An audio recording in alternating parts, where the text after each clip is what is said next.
he held me hostage for about 6 hours and he said, I'm going to kill you and I'm going to kill your kids. He started then going from being fixated on that to getting my kids to come to the apartment because he wanted to kill me and the kids. He said multiple times over and over, I'm going to kill you, but I'm going to kill your kids in front of you before I kill you. He told me to stop being a fucking sook and that if I didn't get up, he's going to go and get the gun out of his room and shoot me in the face. At that point, I started to get scared. At that point, I was like, how do I get out of this situation that I'm in right now? Welcome to the second episode of Chats with Tiarny and Ben. I am Ben, and this is obviously Tiarny. Hello. So today I'm super excited to have you guys here. We're going to do a really deep dive on Tiarny's story. So there's obviously a lot of information out there about who I am, my story, and a fair few podcasts, but there's not too much about Tiarny and the incredible work that she is doing. So we thought this would be a great opportunity, especially for a lot of the women who have been reaching out and following along with Tiarny and obviously getting that support from her to know a little bit about, number one, who they're talking to, but number two, what qualifies her to do this work. So, babe, I'm so excited to have you here. Thank you. Thank you for being the amazing human you are, the incredible partner, the incredible mother, and the incredible thing that you are, the incredible backstop, the woman that you are in my life. Yeah. Honestly, I'm so grateful.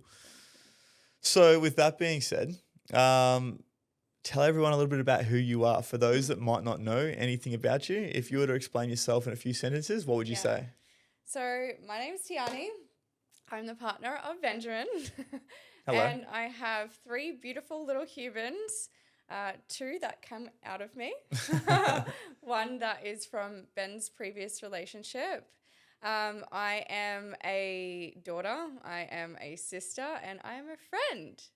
And yeah. And a partner as well, apparently. I said that. Yeah. So I guess that's really cool. So high level, that's who you are. Mm-hmm.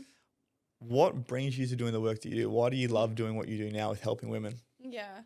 Well, in saying that, I went through a severe domestic violence relationship.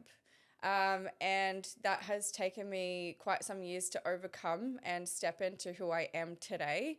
I definitely wasn't quite ready. It's something that I've always wanted to do. At the time that I did start stepping into it was only 2 years after my experience with DV. And how far post are we now?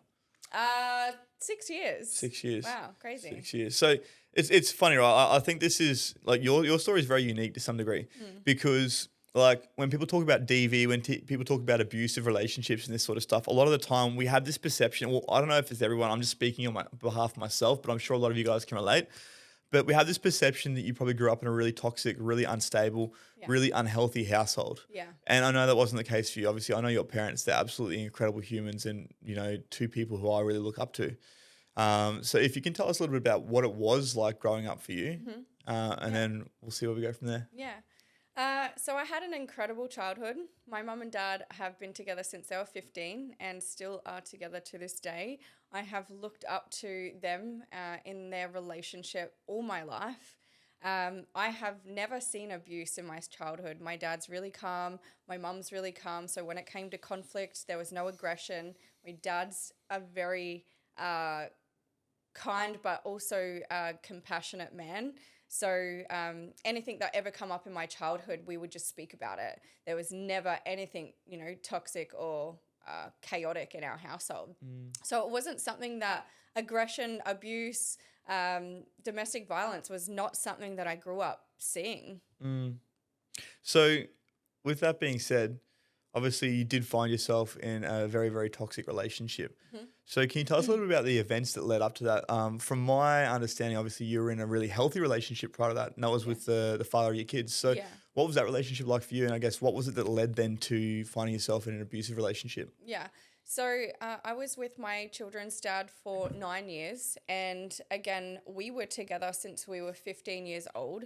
And he really played that role of how my dad treated me. He definitely seen how my dad treated me when I was younger, and he kind of came in and treated me the exact same. So That relationship was quite healthy, and don't get me wrong, we were young, and there was there was some unhealthy traits that played out in that relationship now looking back, but nothing around abuse. So yeah, I would say ultimately that relationship was quite healthy, and I didn't see anything negative in that relationship either. And it wasn't until the very end of that relationship.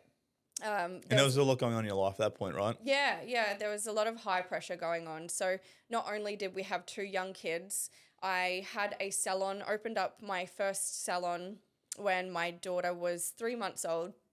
My kid's dad, he was a stay-at-home dad, and you know, moving into that about 2 or 3, oh sorry, it was 2 years into the first business, I actually opened up a second. I was a 21-year-old girl with two kids under 3, a relationship that isn't, I guess, this normal. Like, it isn't normal for a man to be staying at home with the kids and the mother to be going to work. But that is just how the dynamic worked for us at the time. And I wanted that as well. I've never really identified just as a mother. I've always been very driven, very motivated. I've always wanted huge things in life.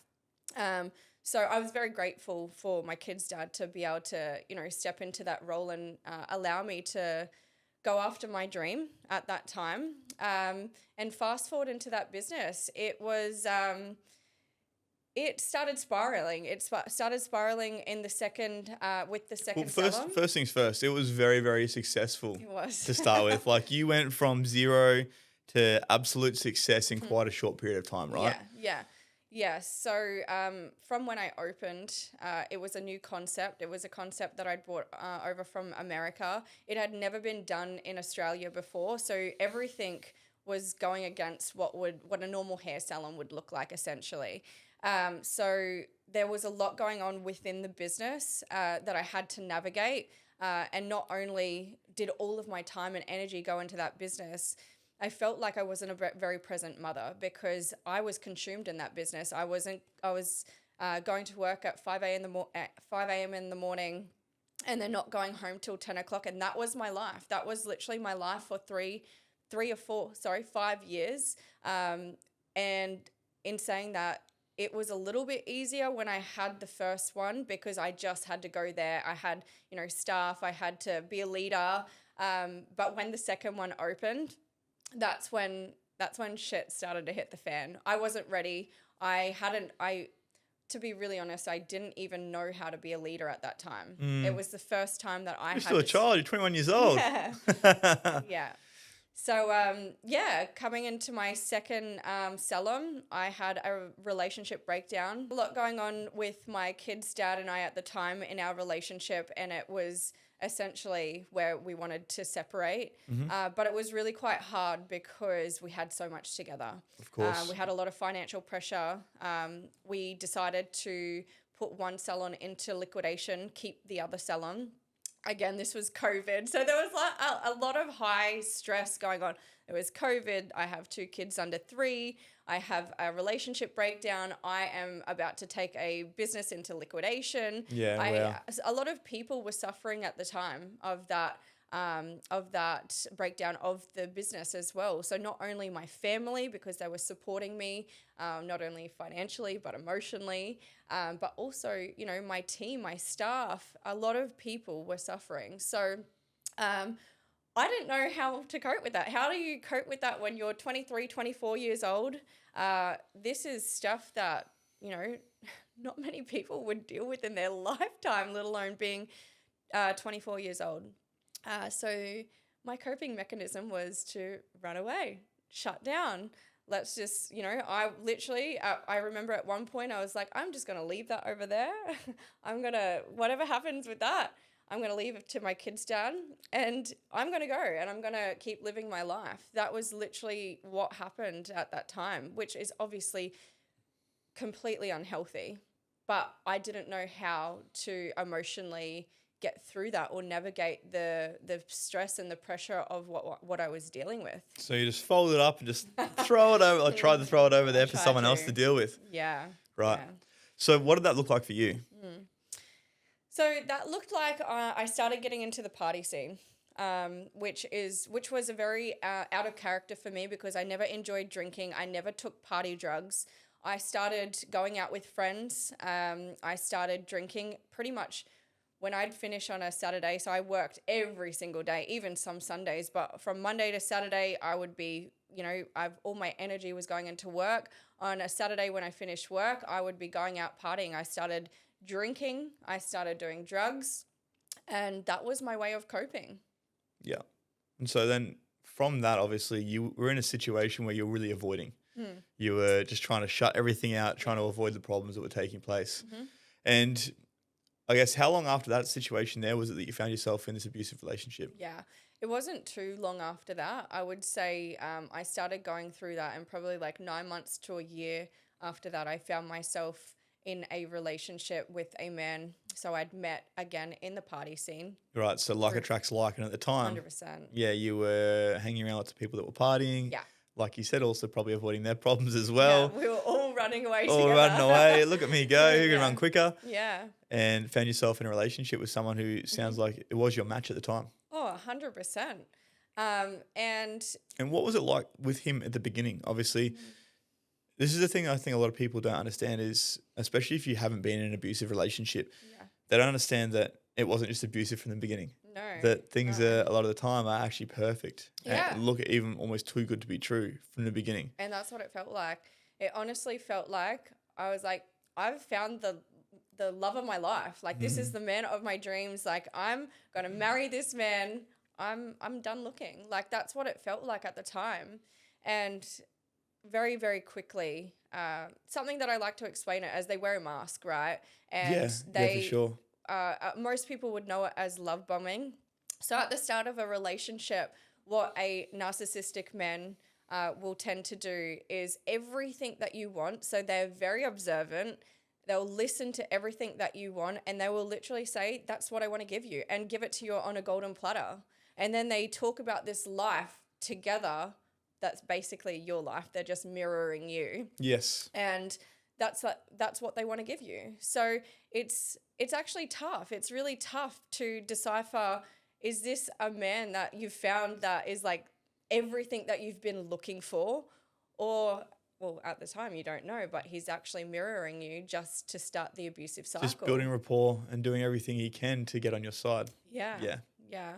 So, I quickly found myself in that relationship. And again, it was a typical abusive relationship. It happened really quickly. When you say a typical abusive relationship, obviously that's like, for someone that understands abuse, that's easy, but you need to explain that a bit more, darling. Yeah. So what were the signs when you say typical abuse? Like, what does that look like? Yeah, so I guess when I say at the start, a typical abusive relationship is it happens really, really quickly. Yep. So a normal relationship you shouldn't be moving in together within a week, within a couple of weeks. There's something there that should be ringing alarm bells, right?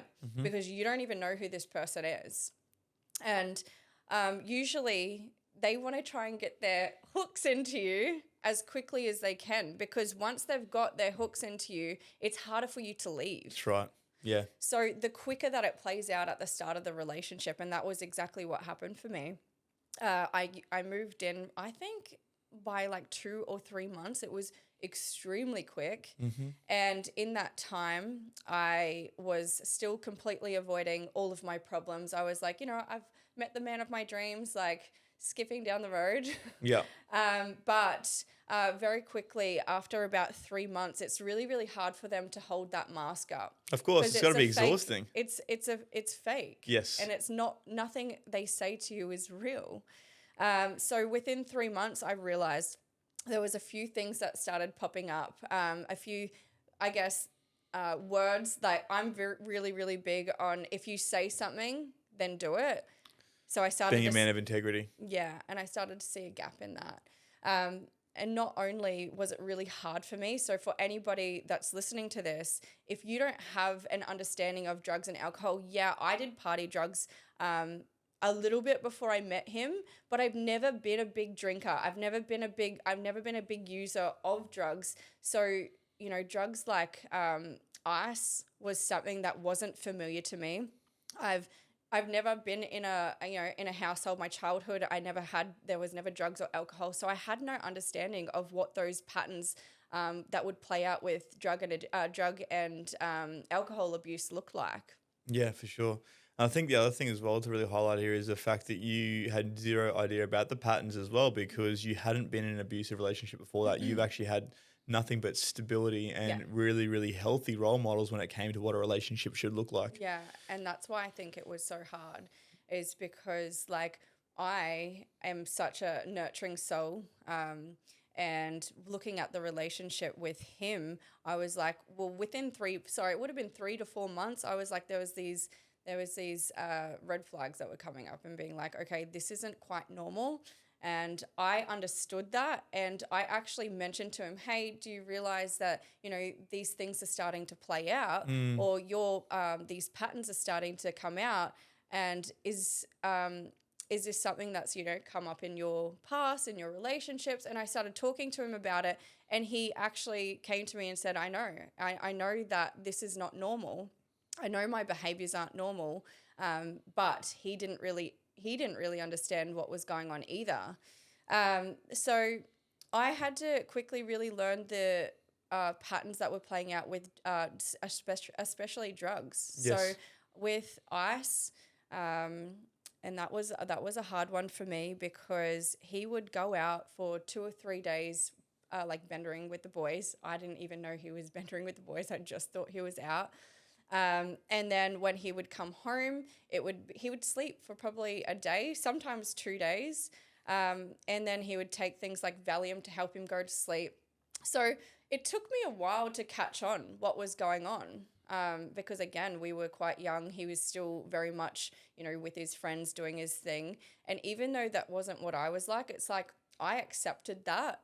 And that's kind of what continued to play out because I had accepted that at the time.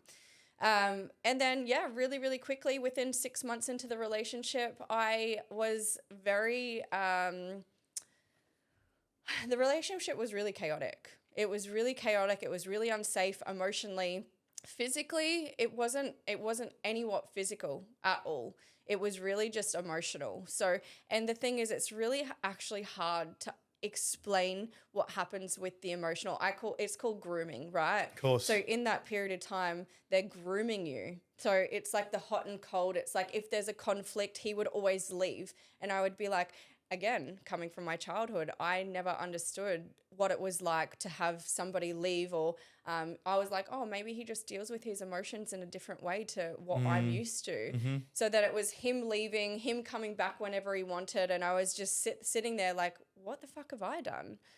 And I almost felt like a lot of the time he made it feel like I was the problem. So then I was like, oh shit, like he's going out and doing, partying and doing whatever he's doing to cope with how I'm making him feel or how I'm treating him. So there was a lot going on internally for me. Especially after coming out of the breakdown of your business and obviously losing that whole identity with your kid's father. There would have been probably almost like an identity shift there for you where you really didn't know who you were and almost like a lack of self-worth, which then allowed that to really take place, right? Oh, that's 100% what happened. I didn't realize that I myself was also in quite a depressive state. Yeah. Well, I kept on moving forward. I didn't show my sadness or depression in a way that he did, or I didn't let that stop me. I just kept on moving forward because that's just what I've always done. Again, probably an avoidant. Funny that. An avoidant trait is like, yeah, I've got all this shit going on, but I've got to keep going. I never actually sat with myself and I was like, holy shit, like, look at my life. Like I'm closing a business. I've been known as this for the last 5 years. I've got 2 young kids. I didn't actually take a good look. I was just like, keep going, keep going, keep going. And then I have this man where he's in pain, he's suffering, and he's going to drugs and alcohol. And I'm like, how do I fix him? The fixer rescuer. Yeah. Yeah. And so how did that begin to show up? Did it feel apart from obviously like there was a part of you that felt like you were the cause? Yeah, definitely. How did you find that you were, I guess, trying to address that, trying to fix him? And Yeah. Well, for me, it was like always justifying that his behavior was because of the drugs or the alcohol. I'm like, this isn't who he is. Like, this isn't, I get to see this person. Like, you don't know who you're going to get. It's unpredictable. Of Like, course. but for somebody that is loving someone through addiction, you also get to see snippets. When I say snippets, it's like the smallest part. It's a breadcrumbing, right? Yeah, of they are beautiful humans underneath, but they're just really, really fucking broken. Again, I didn't know that at the time, that he was extremely broken. I just thought, this is a pattern that keeps playing out. I want to help him. How can I help him? All right, let's go to counseling. Let's go to a psychologist. Like, how can I get him the help he needs? And it was really interesting because, like, he would admit and then also agree that he needs help. So we would go and I'd be like, yes, it's almost like that. You're winning at trying to fix them. And then they'd go to counseling, and then 2 weeks later, they'd just do the same thing again. So it was like telling you all the things that you wanted to hear, but wasn't doing it for himself. This is actually something that comes up a lot with a lot of the men that I work with. Is they'll come to me after the relationship's completely broken down because their partner has been begging them for so long to go and get help, and they do the thing, but they can't actually see the problem with what they're doing. So they do whatever it is to keep the partner happy. Yeah. But the same shit just keeps going on. Yeah. Same shit keeps playing out. Yeah, well, it wasn't even just the drugs and alcohol, though. So the other, not only emotionally was I being completely neglected by him. So if I'd, bring to him and say, like, I didn't appreciate you going out or not coming home, where have you been? Like, I'm worried fucking sick. It would just be like, he wouldn't even give me anything, nothing. There was just nothing. It was always turned around because you did that. That made me go out and party because you're like that. It was always like no accountability, and it was always blame. And by the end of it, it's like the rug just gets pulled out of you. It's like you slowly believe them. You slowly think that everything is your fault. Then the belittling starts coming in because they know that they've got you. It's like they can say the most horrible things to you. Like, consistently, there was a part, actually, I remember this very clearly. He'd just gone out, again, starting the cycle. The next day he was in this really depressive mode. I'd always have to be the one that tries and gets him out of the house. So consistently being positive, consistently trying to be the person that uplifts him. So that's exhausting. Oh, isn't it? It's fucking exhausting. Trying to lift someone else up. But then when it comes to, trying to help them, then I used to get, Tiarny, the world isn't rainbows and sunshines. Like, you look at the world in a completely different perspective where you shouldn't, because the world isn't like that. You shouldn't be so happy all the time. Like, why are you so happy? Like, you're what did I used to get? You're so oblivious to what's going on in the world. Like, I couldn't even be happy. It got to a point where I had to start dimming myself, because if I was happy, then I would just get abused for being happy. So it's not even just the cycle that plays out with their drug and alcohol abuse. It starts the belittling, the way that they treat you. Then internally, it's how you're feeling. What you're not getting your needs met. The person that's supposed to be emotionally supporting you and keeping you safe in any conflict just leaves, and they come back whenever they want. So there's a lot that goes on. It's not even just what's playing out in their life. It's actually the slow erosion of who you are. And by probably 9 months of the relationship, I can say that I completely lost myself. I didn't hang out with my friends because the thing is, if I told them what was going on, I would feel embarrassed that I was allowing that. They would probably tell me that I need to leave, but I wasn't ready to hear that. Like, most of the time, and this is what happened when I do speak to the women that are in abusive relationships, or people that haven't even been through it, it's so easy for them to be like, why are you still in that relationship? Why haven't you left yet? And you're like, you don't understand because you haven't been through it. It didn't just start like this. Even now, sometimes I know, like, we have this conversation, you're like, this girl just needs to leave, but it's even hard for you to see it because you're so far out of it. Yes. But when you're in that, right, that's your whole world, that's your whole identity. That's you can't see past it. And it's the same for myself when it came to addiction. A lot of the guys that I work with, they just can't see anything other than what's in front of them because they're so caught up in everything that's going on in their life at that very point in time. Their nervous system doesn't know how to see the future. 100%. Yeah. And that's definitely what played out in my life. And But it wasn't just the emotional abuse and the verbal abuse. It did get physical. yeah, it did get physical. So after like 9 months of me trying, trying to go to psychology, even for myself, I found myself lying in therapy because I didn't want them to know. I didn't want him to get in trouble, but I didn't want them to know how bad it was. And it was like I had no support because I wasn't allowing myself to get support either. My friends knew what I was going through by that time. I lost a lot of friends in the process. I lost my family. I'm so close to my family. I didn't even see my family. No one knew what was going on. I was so isolated, and I isolated myself because I was so scared. I was so scared for other people, or even, narcissists really play on the way that they look. They've got to look a certain way, but it's like they've got to look a certain way for everybody out there. But for what you're going through at home, they don't give a shit. They have no care of what's going on at home. By 9 months, I was at a point where things were really, really chaotic. He was abusing drugs and alcohol. I had never seen what a pipe. I even feel like it's illegal saying that word. That's a crack pipe. Smoking meth. Yeah, I never knew what that was. Can't relate. Wish I could. Yeah, it's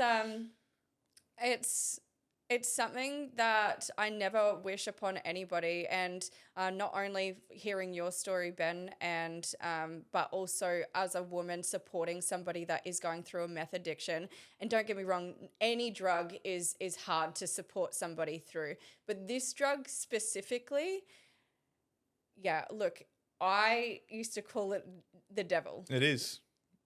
People lose their souls to it. Yeah. And I started seeing that, and it started reflecting in my relationship. He started doing, really unnormal things. Like I would have to have my location settings on. He always had to know where I was. He would go through my phone, as in like he would go through my Telstra bills to match up who I was calling and if I was telling the truth. It was like my whole life I had to justify what I was doing, who I am. Honestly, I didn't even know who I was anymore. So again, it wasn't physical. I call it the event.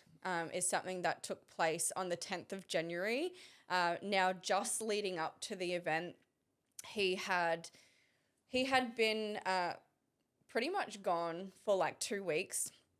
I knew that he was on that drug. He would come home occasionally, get clothes and things, and just leave. Pardon me. And he basically he would message me. He'd still be in contact with me, but just playing mind games. It would be like a same thing again, going through my phone, going through my Instagram, making sure I have my location setting on. If I wasn't, he would actually accuse me of things like I would have my location settings on, but I'd have another phone. Like it was just crazy shit. Like the psychosis. It's just, lack of sleep will do that, especially with meth. Yeah. Yeah. And that was the first time I really seen the seriousness of it. I had my best friend, it was around Christmas. She was actually coming to stay with me. She knew what was going on at the time. I couldn't, you can't tell somebody that's in it that deep with somebody that's going through that to just leave, or that you're not okay. You need leave the situation. Yeah. But I just couldn't see it yet. So she came and stayed with me over the Christmas period. Again, it's something that plays out in narcissistic relationships, is because they have to be the center of attention all the time. But you will find that they will sabotage any holiday or anything that's really meaningful to you. Christmas was very, very meaningful to me. We had organized for my family to come over to our house. Again, he wasn't even around, so I didn't know if he was going to show up. We ended up having Christmas. He ended up not showing up, and he did end up coming home that afternoon. In the kids' bathroom, I actually found a pipe, and I was like, okay, I don't even know what to do. I sat with myself for a minute, and anger came over me. I was just so angry because I couldn't believe that he had a little pouch hidden away in my kid's bathroom. So I actually grabbed the pipe and smashed it in front of him. And that was pretty much the start of the spiral over the next week. So he ended up leaving that day. I called my dad. My mum and my dad weren't really aware of the depths of what I was going through. I let them know that day, and I basically said, "Hey, Dad, I need to leave." My dad got a truck literally that day, and he come and got my things, and he moved me out.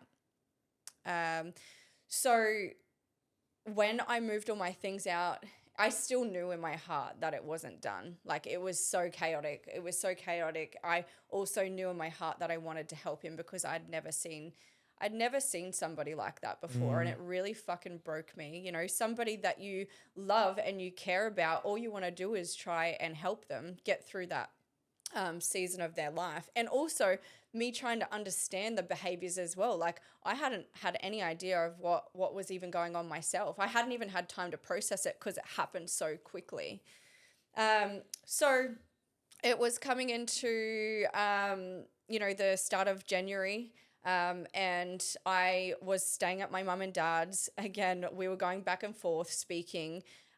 You'd think by that time I would have had enough, but I didn't.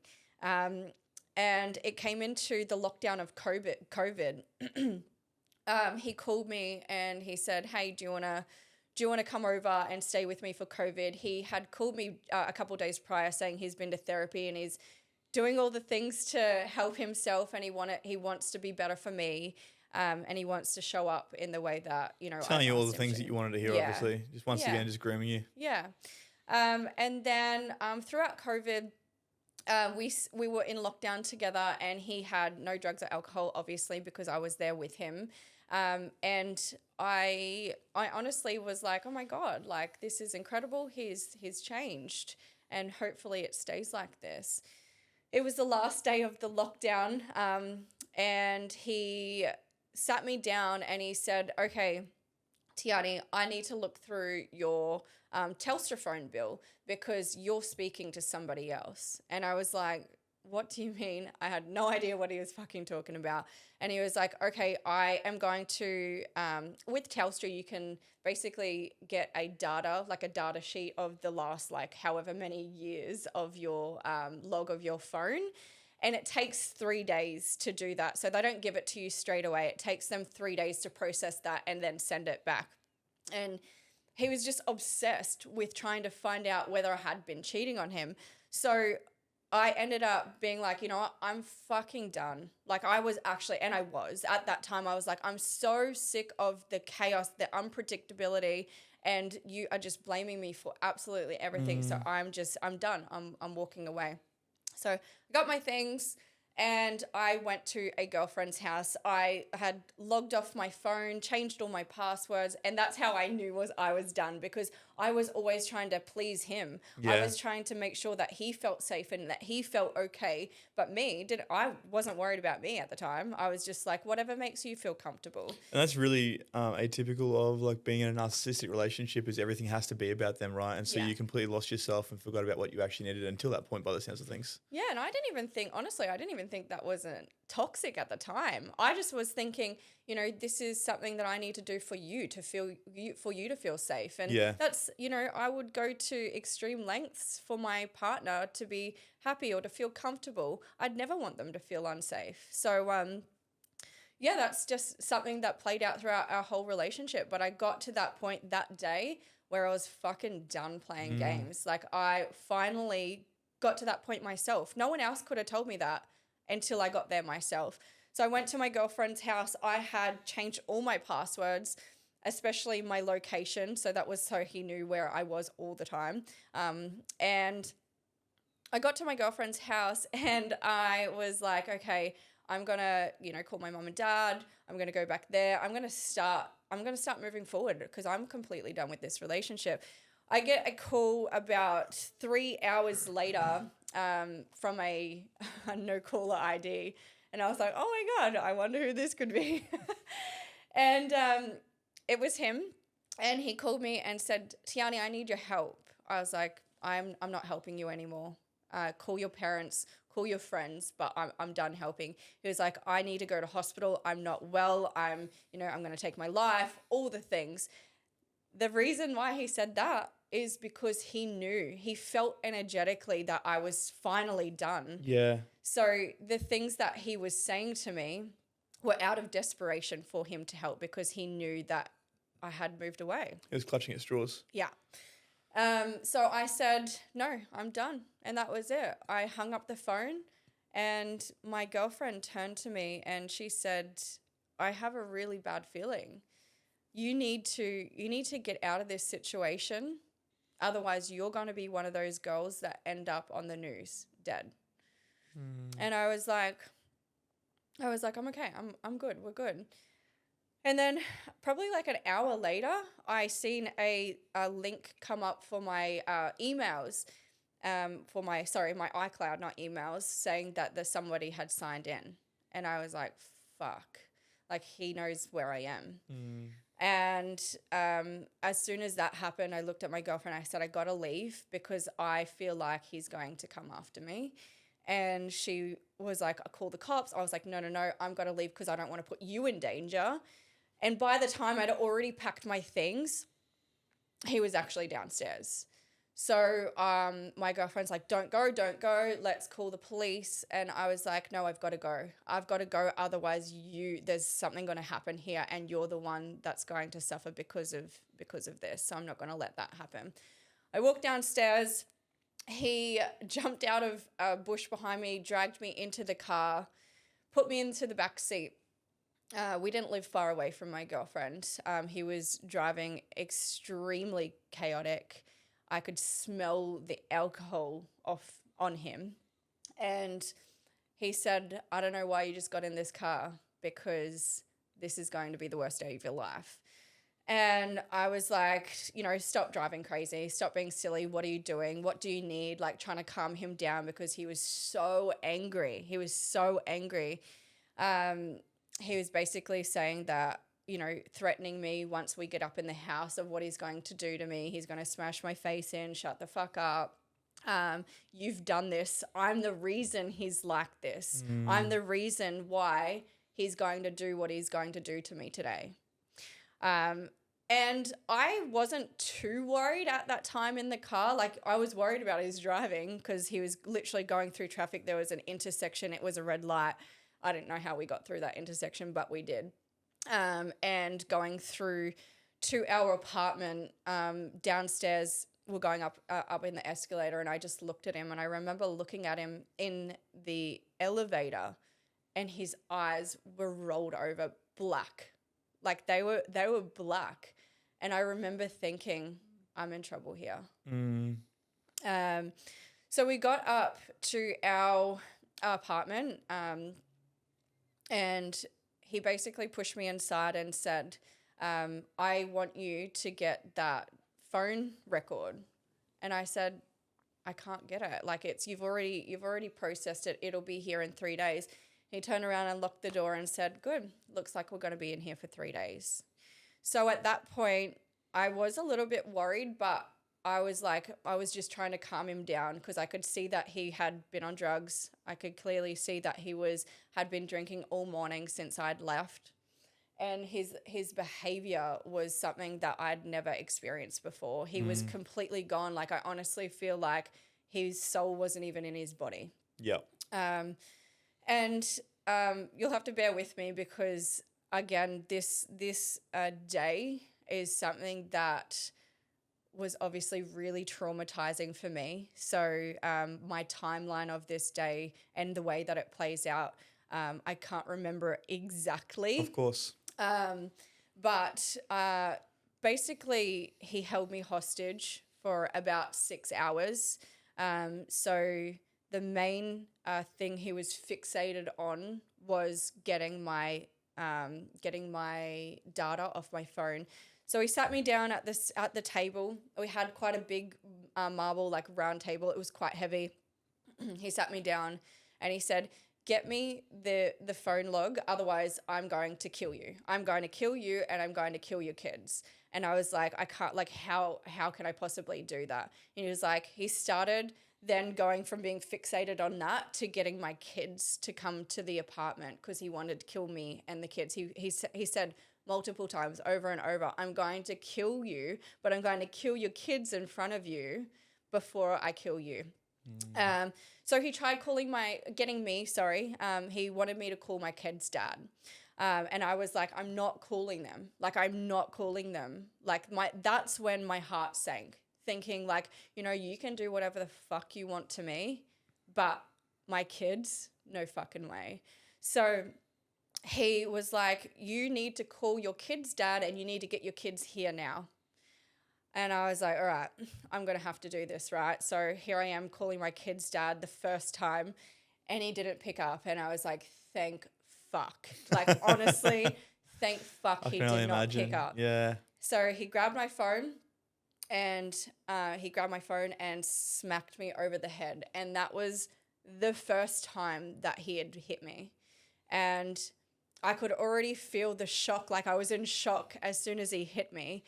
That I was kind of like, fuck, like I can feel where this is going. I can feel how angry and aggressive he is. So if I don't listen to him, it's just going to make him worse. Yeah.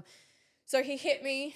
I started crying and I started saying, why are you doing this to me? Like, why are you hurting me? You're supposed to love me. And he says, I don't love you. I don't love you. I'm going to kill you. So the second time he goes, okay, you need to call the kids and you need to get them here. Otherwise, we're going to go get them. And I was like, oh, okay. So I called them again. Same again. They didn't answer. The second time he hit me. I would say smacked me a lot harder than the first time where I'd actually fallen over the chair. So the chair was like fallen back and I'd fallen onto the ground and I started crying. And he was like basically just mocking me, saying me, how embarrassing, no one's coming to get you. No one's coming to get you. I remember when I was laying on the ground, he looked in my eye and said, I am enjoying every moment of doing this to you. So at that point, I started to get scared. At that point, I was like, how do I get out of this situation that I'm in right now? I'm in a room. I've screamed, by the way. I've screamed a few times. I'm crying pretty excessively by this point. And I don't know how to get out because he, number one, is threatening that he's going to kill me. And number two, if I don't do what he says, he wants me to go get my children. So by the third time he got me back up, he told me to stop being a fucking sook. And that if I didn't get up, he's going to go and get the gun out of his room and shoot me in the face. So I got up and I tried to call the kid's dad again and he didn't answer for the third time. So he started chasing me around. So there was a table and around the kitchen. He started chasing me around the kitchen, telling me that, since he couldn't get onto the kids, that he's going to kill me. So we ran around a few times and he got a knife out and I was basically like begging him, being like, what the fuck are you doing? Like I knew at that moment, which was the scariest moment when he grabbed the knife, looking into his eyes, I knew that he felt like he'd already gone too far. And because he'd already gone too far, I felt like there's no going back now. Like he was so prepared to actually take my life and not feel anything from it. So in that time I was running around, I was just fucking exhausted. For the first time, he dragged me over to the couch and strangled me. And I couldn't breathe for a second. I was already exhausted from running around after him already doing that to me. And I sat there and I remember just looking up. He was being very erratic, walking around the house, saying he's going to go find his gun. So he's walking into the room and I was just distraught. I didn't know what was going on. I actually thought that was the day that I was going to die. After that, he'd strangled me 3 times by that point. The third time was before the third time he strangled me, we were running around the house. He was trying to just I don't even know what he was trying to do, to be honest. Like there was like moments where he would feel like he would listen, like he was almost listening to me, but then he would be like, you know, blame, blame, blame. It's your fault. This is why I'm like this. So he threw the table on me. I was stuck underneath the table at one point, and by means like this table was marble, so it was really hard. He had kicked me a few times while I was under the table. So by that point, I was like pretty physically exhausted. My left side of my face, I could feel was quite bruised. And by the third time, I pretty much had given up. Like I had actually accepted that day that this is it. So the third time I sat in the back of the couch and This is the third time he strangled you? yeah. So he came back over and he said like, this is it. Like, it's time for me to kill you. I sat in the back of the couch and he strangled me the third time, and I remember like looking up at him and looking into his eyes, and there was nothing there. And I knew that time when he strangled me, I couldn't breathe, and I was screaming before that, but when he was strangling me, there was nothing left to give. There was no fight before that. Before that third time, there was fight. There was like, I'm fucking trying to get out of here. I'm trying to get out of this situation. There was just nothing. Like there was just nothing left in me. I had, by the way, prior to that time, I had tried to run out of the apartment, but he had dragged me back in. So there was no other options for me. Like there really wasn't. So by that time, the third time he'd strangled me, and he'd really seen what he'd done to me by that point. I almost feel like there was like a consciousness that came over him in that moment. And after he got up after strangling me that third time, he like looked around at the situation and was like, fuck, like I've really fucked Look what up I've done. Yeah. So he went and got my phone.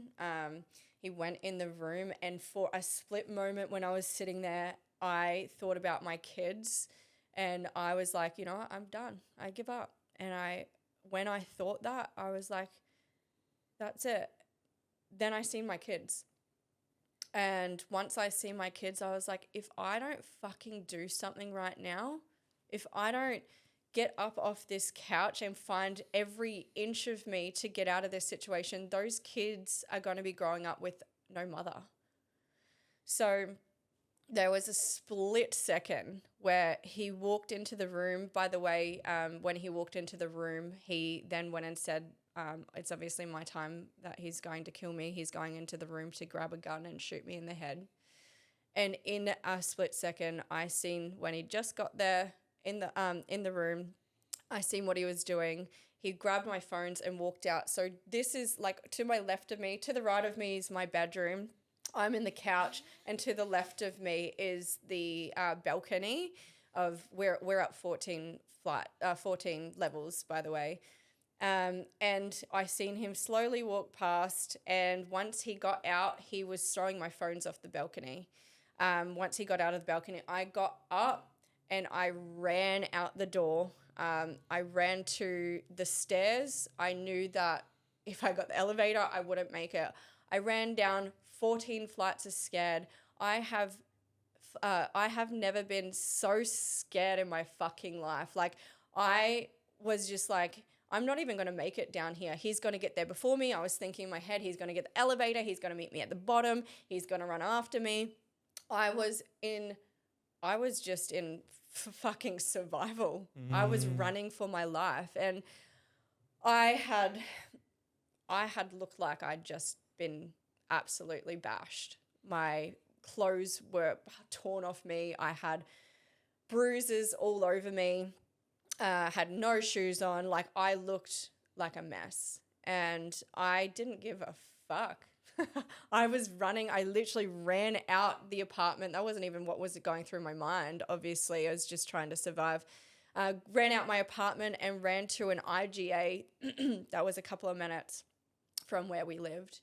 And obviously, looking at the state of me, I literally got into the IGA and dropped to the ground and screamed and was crying in pain. And I remember oh my God, I'm going to cry. I remember the guy at the IGA, and he came over to me and was like calling the police. And it felt like time like stopped in that moment. Like I felt nothing, like nothing at all. And just, I almost felt like this man, this fucking stranger, it was so nice for him to hold me, because the person that I loved and I thought loved me, I was running from because he was trying to kill me. And the first thing that I said to the guy at the IGA is, can I have your phone? I need to call my kid's dad because he's going to kill them. He's going to kill them. I knew the moment that I ran that that's where he would go. He would be either looking for me or he'd be going to find the kids. Mm-hmm. So in that moment, again, I felt safe. But I also remember being in the IG, and then all these people came over to me, so I felt a lot safer. But also, this man has a fucking gun. Like, it doesn't matter how many people are around me. This man has a fucking gun, and he is so fixated on killing me. That's right. Yeah. So there's nothing stopping him. So I heard. I stayed in the IGA. There was a lot of people supporting me. I was an absolute mess. I couldn't get onto my kid's dad. He wasn't answering the phone. The police came, and they couldn't find him. And my heart was just like, I don't even know. Like, it was just sunk, because I was like, if he has gotten away, is he going? He obviously knows where my kid's dad lives. Like, he's literally not going to stop. Like, this is not it. This is not the end. And he ended up bashing an Uber driver. So he came down, he bashed an Uber driver and stole a car for him to get away. The police were trying to look for him, and it was like a whole thing. So he was like surrounded by police, and they caught him not very far away. And I remember through the radio, the police officer at the time was standing with me. By that time, I felt safe, obviously, because I was like, this girl's got guns. It's good. I'm sweet. We've got more guns here. But I just felt nothing. I just literally felt nothing. I remember them saying, oh, we've got him. And I was like, there was a part of me that was relieved that he had been found. But then I seen the paddy wagon, and he was getting walked over to the paddy wagon. And do you know what is fucking wild to me, even thinking about it to this day, is my first thought of when I seen him get put into the paddy wagon was, oh my God, is he okay? Mm. Like, after everything I had just gone through, my first thought was him and if he was okay. And that is, you know, you're probably hearing that story thinking like, oh. How the fuck does she think that, right? Yeah. But I guess this is the thing, a lot of women can probably relate to that, because unless you've been in that situation, because I, for the life of me, can't fathom that in myself. But understanding human psychology and how quickly we can be indoctrinated into a situation like that by a very manipulative and very cunning man, or even just a woman to some degree, right? That is something that plays out in so many households. And this is why so many women continue to return to abusive relationships. Well, that was another statistic. And to the next part. I was it's still so hard for me to even just hear that story. Like, I'm sitting here just like my heart hurts for you. Yeah. My heart hurts for me then too. Yeah, it's like, crazy. It really does. It actually does hurt for me, because if anybody that was level-minded at that time would be like, okay, well, leave. You know, he's now been taken into custody. Move on with your life, you know. But that, again, wasn't my reality. But this is the thing, right?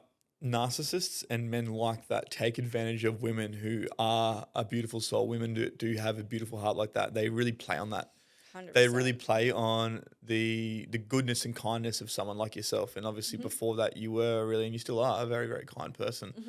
However, you definitely do have walls sometimes to protect yourself because of Yes. previous experiences, which is definitely something that we've had to navigate, which has been challenging at times. 100%. 100%. However, that being said, this is what they target: is they target women who are so pure of soul.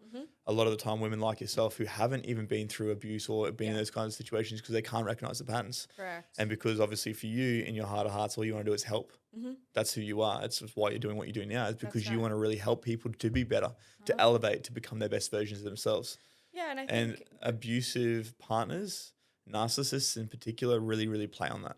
That's what they look for. You're well, it's you're an a classic addiction. case. That's right. It is an addiction. Like we talk about addiction all the time in how the person that has the drug addiction problem plays out, right? But no one really talks about the addiction of the partner. That's right. You are consistently, it's that back and forth, that hot and cold, that degrading, but also giving love, and they know exactly what they're doing. They only give you so much. That's right, because they belittle you, right? They belittle you Yeah. and they give you so little so that when they give you a fucking breadcrumb, Yeah. it's just like this dopamine spike, the Yeah. serotonin rushes through your body, and that's what you become addicted to. You become needed addicted that. to that. You become addicted to that little breadcrumb. Yeah. And so you're like, if I do this for him, I'll get X result. 100%. And over time, that's literally how quickly we create a pattern or a pathway on the brain. Yeah. Yeah. And that's exactly what happened. And that's literally at that point when he got taken away, where I wasn't getting any more of that dopamine. He was And my that was drug. a fear that probably came out for you, right? Yeah. And this is for a lot of women in abusive relationships. That partner becomes the drug. That's right. In most abusive relationships, especially if there's drugs involved, there's two addicts. Yeah. Right, there's two addicts. There's the one that's addicted to the drugs, that's the abusive type, the one that's narcissistic, all that sort of stuff. But then there's the partner because she still needs to get her fix. Yeah. Yeah. And that was the hardest part for me, is because I was grieving somebody that was still alive, right? So no one really talks about this part of the emotional, what would I say here? The emotional Dependency. yeah, that you have to go through at that point. So if you think about it like this, right? There's this heightened spike of what just happened to me. And somebody that I loved and that I thought loved me, that's what I thought the love looked like, right, at that time. And then it just got taken away. And then it was like, I couldn't speak to him. We couldn't talk about what was going on. Like in normal conflict or in relationship, right? Conflict happens. You can get closure. You can get closure. You can And talk repair. about what happened. Like you can talk about the situation or the dynamic of what just happened. There was none of that. It was just, that's it. He's in jail. He's in court. He's been taken to court. For me, it was just like, okay, why did he do that? All the questions that were going through my mind is like, was that the drugs and alcohol? And how crazy to even think that, right? Again, justifying because it was the drugs or alcohol. I did blame it on the drugs and alcohol. That was for the next few months. I was like, that's not him. That's not him. That was the drugs and alcohol. He would never do that to me. Why did he do that to me? Does he love me? All these questions were coming to mind after, and I wanted answers.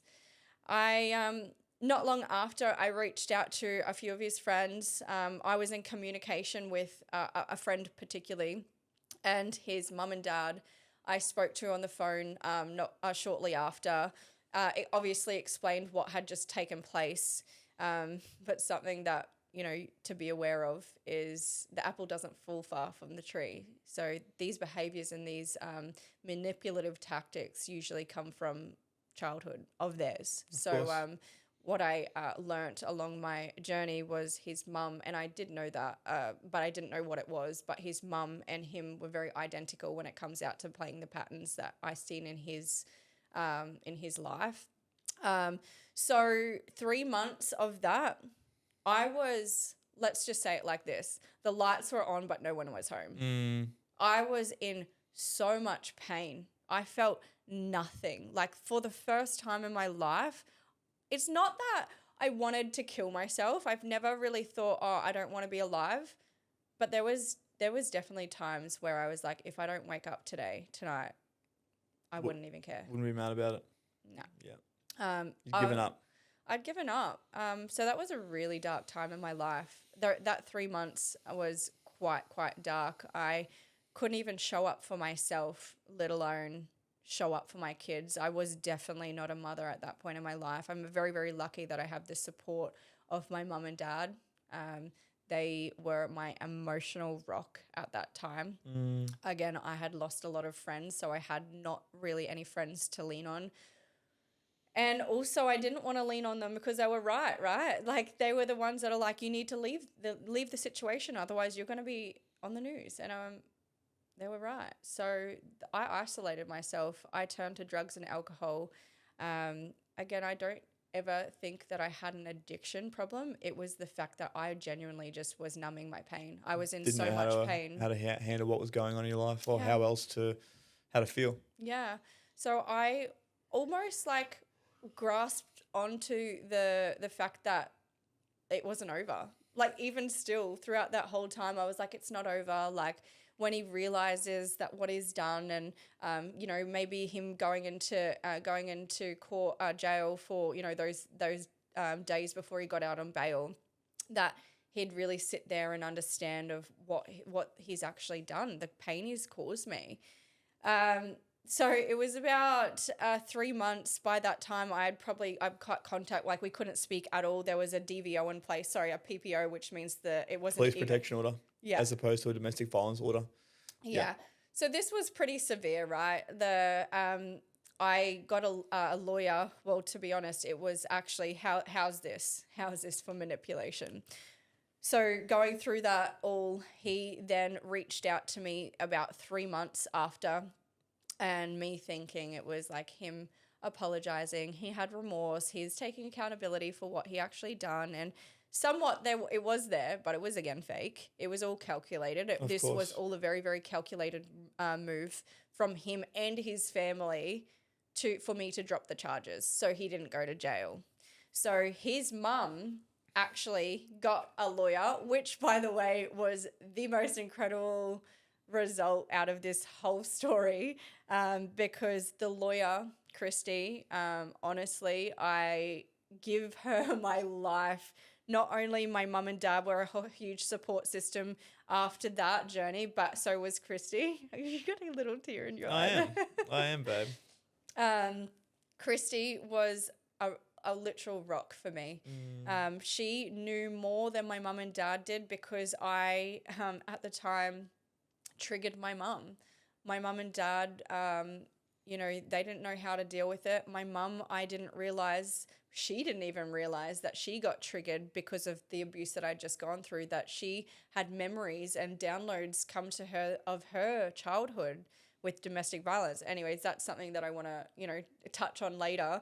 But after that, I basically took him back. I went back to him because he told me all the things that I wanted to hear. I wanted to help him.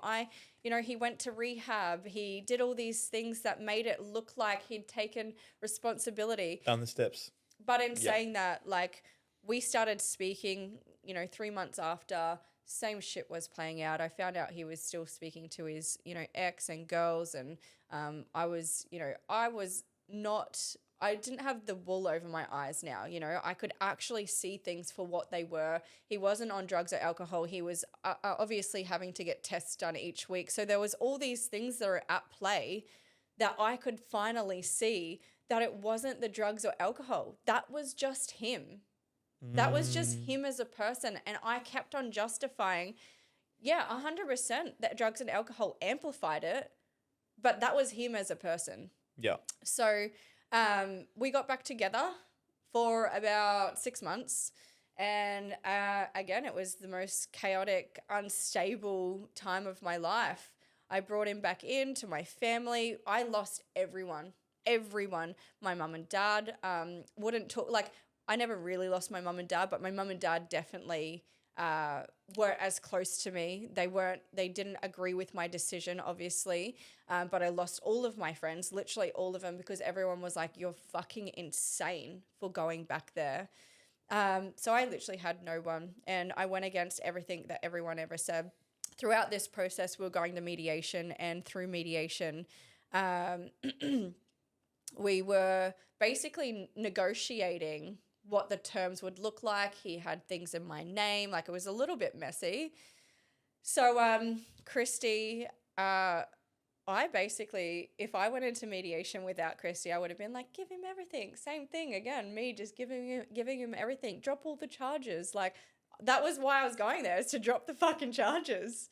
It's crazy, isn't it? It's actually insane. And then Christy was the one that had to actually speak to me and like really step by step, she explained to me what I was going through. Before that, I had no idea. Before she actually sat down and said, this is what what this looks like. And this is something that plays out all the time. Tiarny, you're really lucky to be alive. Like, you shouldn't be dropping the charges. This man needs to go to jail for what he has done to you. And I still couldn't comprehend that. It wasn't until probably 6 months in, the same things was playing out. And finally, that was something just internally shifted to me.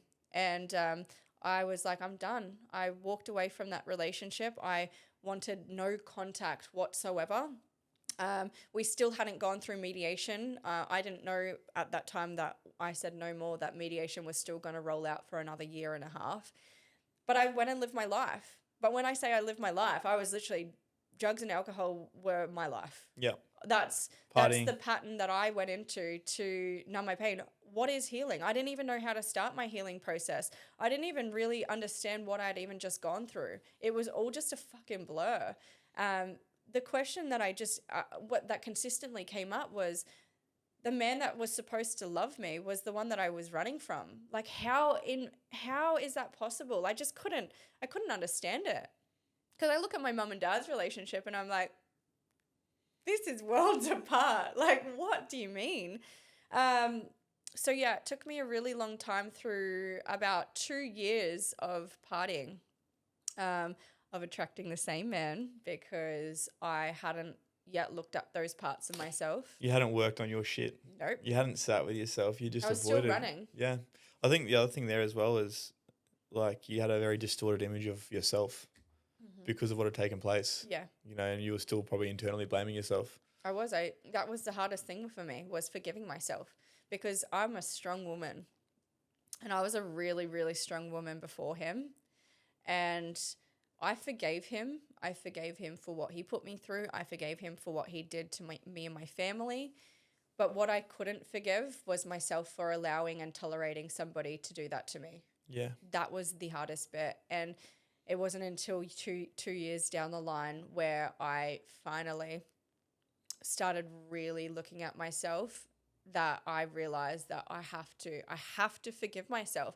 Once I forgive myself, that's when I can start rebuilding myself. Until that, I'm just still in survival. I'm just still playing out the same shit that's been playing out over the last few years.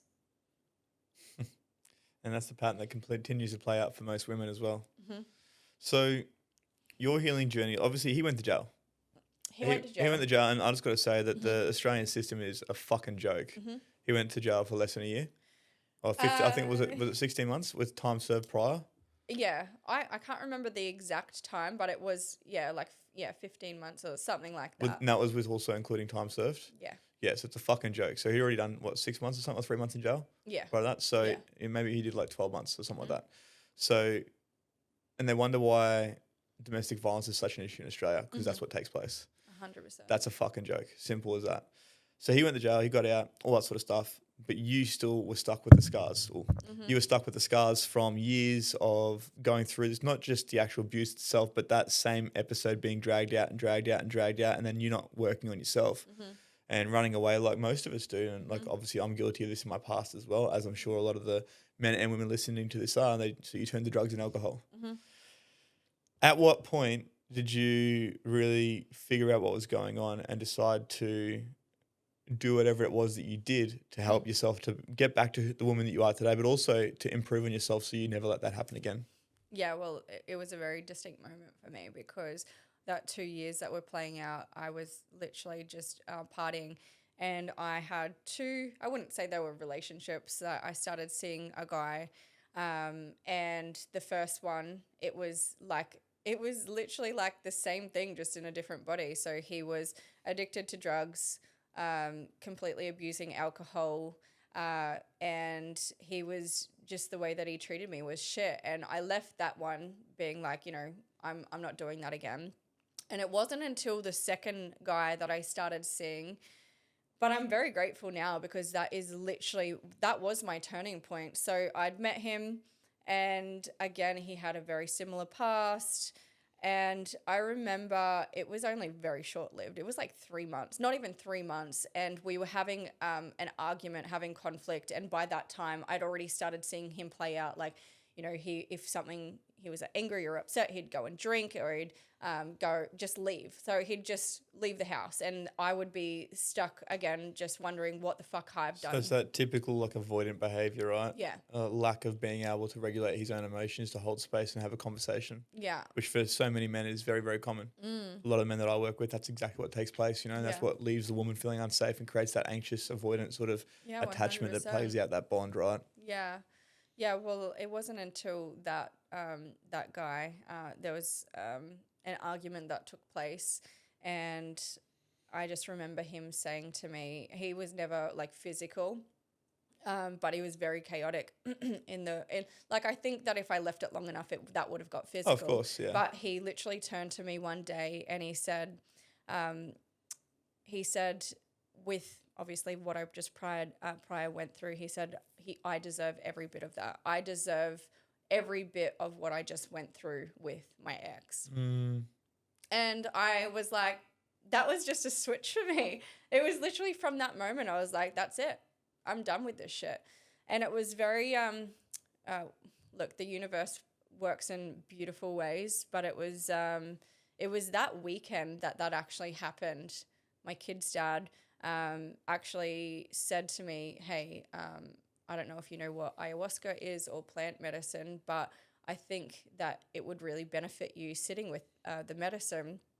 And I was like, oh, probably not. Like, I wasn't really there yet. But that moment, something switched in me after hearing that I deserved everything. And like, even that is so surface level for me, because like, you deserve everything that happened to you, but no one knows actually what happened to me that day. So that really fucking triggered me, is because I did nearly lose my life. And for someone to say that to me, I'm like, who are you to say that to somebody, let alone somebody that you're meant to be in a relationship or you're seeing somebody? I was like, no way. So I wasn't tolerating it anymore. I got up that day. I literally called my kid's dad and I was like, I'm going to this thing.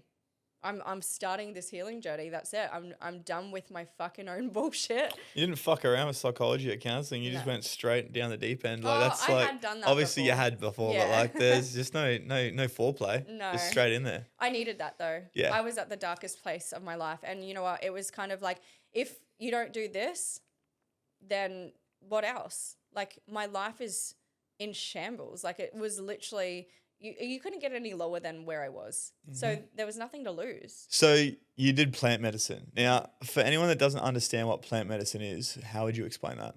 I think you're a lot better at explaining that than I am. I know how I can explain it, but what was the experience that you had?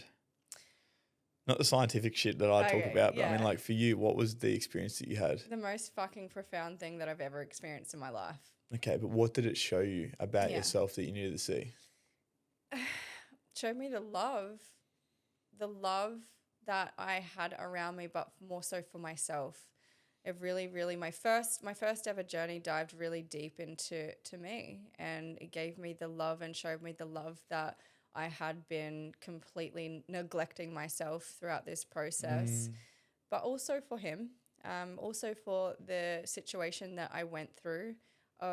It was just all about love. It was such a beautiful experience. It was about, a lot of the guilt and a lot of the shame that was playing out in my life. That basically I was blaming myself for everything that had happened, which is, after what I'd just gone through and what I'd heard consistently, that's, to be expected, I guess, 100%. feeling that way. 100%. But yeah, going through that first medicine journey was just the most profound thing, because here I was giving everyone the love that I actually needed.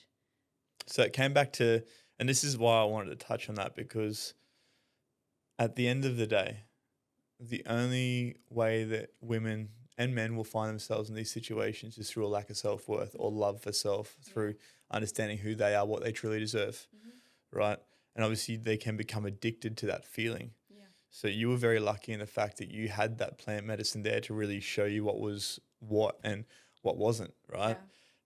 So apart from the medicine, then working on yourself to really rebuild that love for yourself, what was the process like that for you? And I know that this is what you do with the women that you work with, and this is probably the most important part of the work that you do, Yeah. is really helping them to reinvent themselves and rebuild that identity, because that's what you lost in that relationship, right? And if that's what can happen in a year, let alone someone that's potentially in a relationship married for 13, 15 years, some of the conversations we have, it's just wild, right? And obviously the longer you're in that situation, the harder it is to break out of it, but it doesn't mean that you can't. But what was the process for you to really start to rebuild that self-worth for yourself and really start to rebuild yourself as a woman, as a beautiful woman that you are today? Yeah. Look, it took a lot of time. It took a lot of time. I think the first 6 months after I had sat medicine, it was just really understanding who I was again, what I enjoyed. I completely stopped everything that I was doing. I've been a big player of sports, soccer, my whole life. I stopped doing that. I stopped going to the gym. I literally stopped doing the things that I loved. And that was the first and foremost that you have to look at in rebuilding yourself, is who was I before all of this happened? What did I enjoy doing? Because we're so used to, what do they need? Giving everyone else everything other than yourself. So you tend to forget about the things or even who you are. So I started going back to the gym, looking after my health. I started doing those little 1%ers again. It's so important. Journaling was huge for me. I haven't been recently, I haven't been recently. But it's definitely something that has helped me over the years. I've been a huge but the thing is, I say journaling, right? But this can look differently for everyone, because a huge part of my journey was actually filming myself. I videoed and documented everything I went through, all of my healing journeys, any kind of like Reiki, energy healing. Trust me, I tried everything. Like through that process of the first probably two years after I'd done medicine, I'd done everything, because I was like, I finally seen that I don't have to play victim to my story anymore. I can get up and I can be whoever the fuck I want to be. Like I was so consumed in what had happened to me and poor me, that I was like, there was no part of me that was like, I could actually leave that whole situation behind and move forward freely. So I started reinventing myself. I started questioning myself. Who do I want to be? What do I want to do in life? What do I want out in life? And something that was very, very evident to me quite soon after is I wanted to help women. I wanted to guide women through abusive relationships, through domestic violence. But I sat with that. I think I sat with that for about 6 to 12 months. And it came to me that I actually don't want to specifically just focus on women in abuse or domestic violence. Women and children, it was the thing that I did want to step into that space. But I realized I actually just want to help people in general as a whole, whether they've been through abuse, whether they haven't been through abuse, just knowing that I have gone through the deepest, darkest time in my life. And almost lost it. And almost lost my life. And then here I am now thriving. So at that time, I was healing. I didn't have business, but I was always very business orientated. And I'm a leader. Have always been a true leader. But I couldn't lead at that time, right? So until I rebuilt myself, figured out who I am, my values, my morals, what type of man do I want?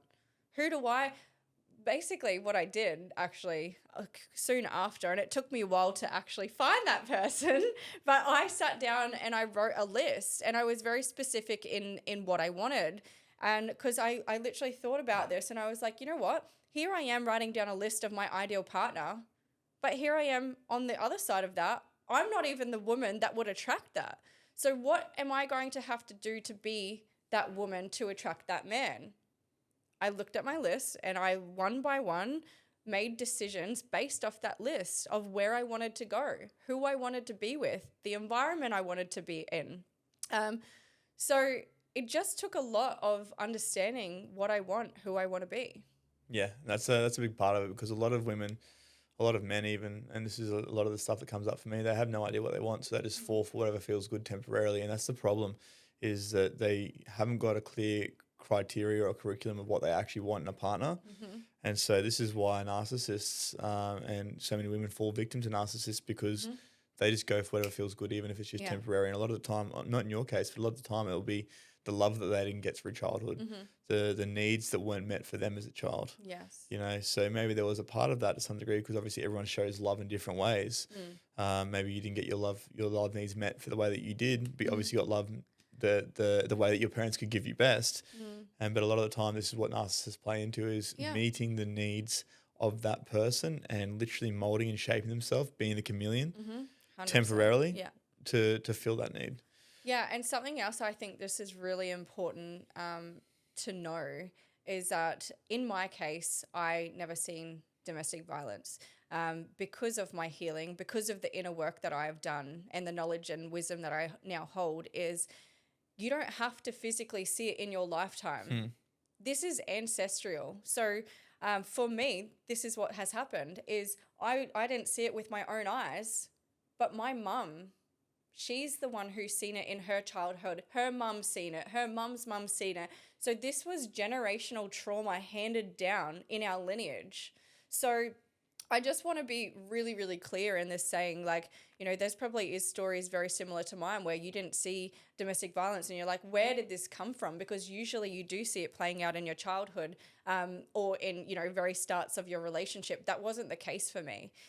So when you are able to sit with yourself, do the inner work, you can actually understand where this has come from, because this isn't played out just because. Like, this is all for a reason. 100%. It's all for a reason. And you were unfortunately given all of this to carry so that you could break that for your generations to come.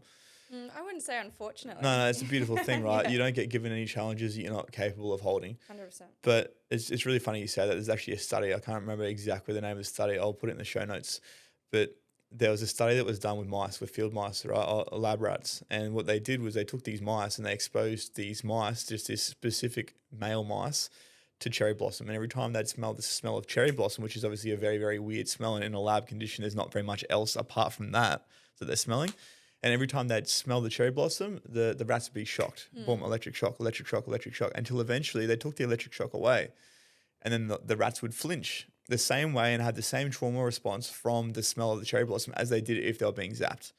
They then took those rats and they bred them with another completely sterile, unexposed to anything lab rats. And then they took those rats and exposed them even further. And then didn't expose them to anything, and then bred them with another round of rats. So then the children that were the children of the lab rats that had been exposed to the shock, and then they exposed those rats to the cherry blossom, and they had the same trauma response. And so obviously they do a lot of these studies on mice because it's very, very similar for what we'll see playing out in humans and obviously in our lives. And so if that's what happens with a lab rat, if your parents have been exposed to something, if your mum's mum have been exposed to something, that's being passed down from generation to generation.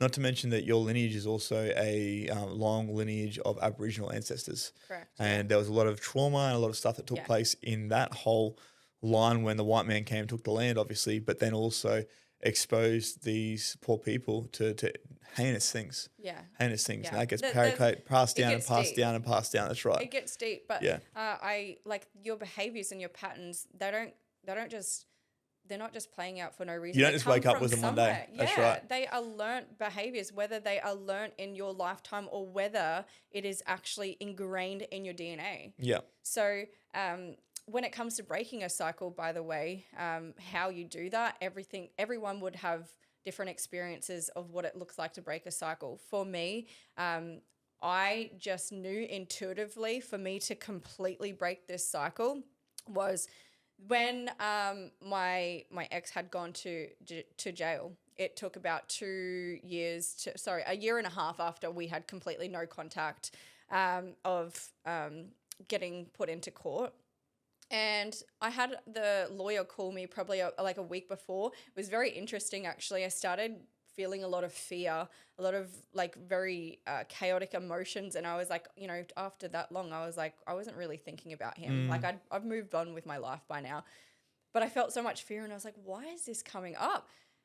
And I was like, okay, the next day I actually got a call from the courts and from the police saying that, oh, we're going to court in a week for him to, what is it called when? Sentencing. Sentencing, yes, for sentencing.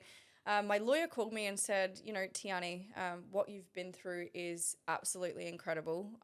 I was actually quite well known at the police station because of, you know, I went in there and I said thank you. And yeah, we just had a beautiful relationship after.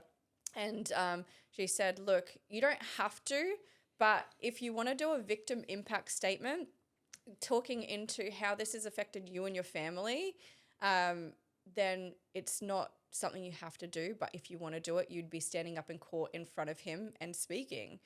And I was like, no way, not a fucking chance. Like standing up in court, looking at him and his family there in court, like that is just painful. And then a couple of days later, I'd sat with myself with that, and there was something within me that said, no, I'm going to do this. I need to do this.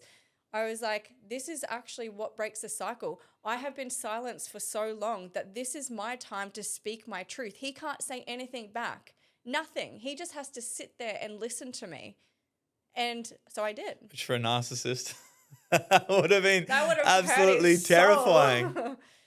So yeah, I did that. And it was honestly the proudest moment. People, you know, outside looking in wouldn't have think that would have been, you know, any kind of day for them. But for me, that was probably one of the biggest days of my life, because I know by breaking that cycle that my daughter will never go through what I've been through. Beautiful. So for women out there that are struggling with this, similar, something like this, or even just wanting to rebuild their self-worth, what would be the steps that you would tell them to follow? What would be the things that you want to say to them that you wish someone had said to you? I am the person that I needed at that time. And the reason why I'm doing this work now is because I want to eliminate that time where I was suffering. Yeah. And it was suffering that I was putting on myself, because you don't have to suffer. You are just uneducated and you don't have the knowledge yet to understand what you've been through, how to process it, and how to start your healing journey. So that is exactly why I've become who I am today, and why I have stepped into the space that I am today working with women, because I want to educate them. I want them to understand that they are not alone, that I too have been in a really fucking deep, dark place. And now I have the most incredible relationship. I have a beautiful family. I'm really close to my mum and dad. I have incredible friends. And I'm literally living the life of my dreams now. And that would not have been possible if I hadn't of done the work. And again, the work was a long road for me. That took me 6 years to get to where I am today. Imagine not having to go through that 6 years and just being guided by somebody that's already been through it, that can help you in the darkest time of your life. And that for me is everything, because I had no one. I had family. Yeah, I had people around me, but no one fucking understood what I went through, not to the depths of what I went through. And that's exactly right. You feel so alienated and alone, almost shameful because of what you've allowed to happen. So similar to the work that I do, obviously having men come to me to know that I've been through it, not going to a psychology or counselor where they almost feel like they're going to be judged or they can't relate to the person who's meant to be helping them. Yeah. And I think that's the beautiful thing about what you're doing now. So for anyone that isn't already following Tiarny, all the details for her accounts will be down below in the show notes. Go and check her out. We've also launched a community called Beyond the Chaos. You can get free access to that as well. You'll get a quick call with Tiarny as well to understand where you're at and see how we might be able to support you. But other than that, big love and thank you from Ben and Tiarny.